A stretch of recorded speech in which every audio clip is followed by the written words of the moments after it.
Hi there. In this video, I'll give you a quick guide on how you can fix your Roblox audio.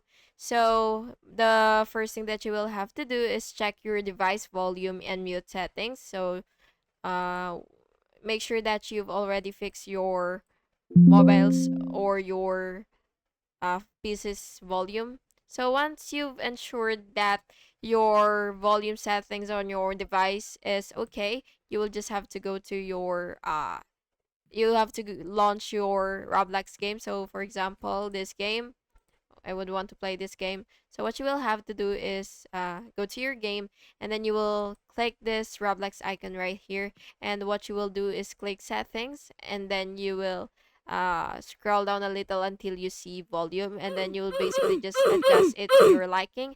If you want to increase your volume, then just go ahead and slide it to the maximum level, or if you want to lower it down, then just go ahead and lower it down. So yeah, it really depends on you on how loud you want the audio to be. So yeah, that's basically just it.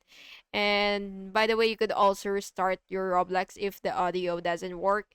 And for PC, by the way, you could update your sound drivers. You could just go ahead and click your device manager and then go to sound, video, and game controllers. But it really depends on your layout. And then just click update driver. And by the way, for mobile, of course, make sure to restart your device and check if your headphones are properly connected. And you can by the way disable any background apps that might block the sound. And yeah, that's basically just it. And I hope you found this video helpful. And if you did, please make sure to like and subscribe for more videos like this. Thank you and have an awesome day.